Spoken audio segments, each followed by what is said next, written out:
Monsieur Raffinier. Tu parles? Ha konuşmuş öğrenmiş. Tu m'avais appelé, je suis venu.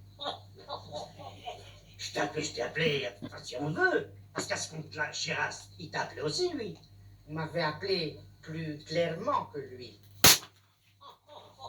Vous dites, reste bien quelque chose.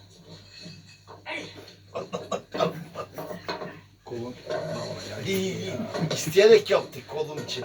İyileştiriyor. Comment t'as appris notre langage? En écoutant les gens de chez vous, tous les jours, toutes Ama bak les heures, şimdi kıvırdayabileceksin.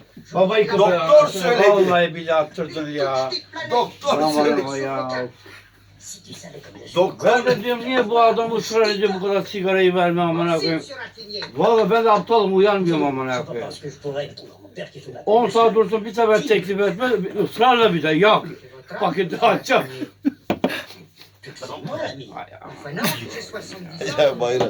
Oru çayı Mais sos sur kapanış l'autre, dedin ya abi bouge sen. pratiquement Gene pas du début güldürdün jusqu'à beni la bayram. fin. Dur dur. Ça ne sert à rien. Adam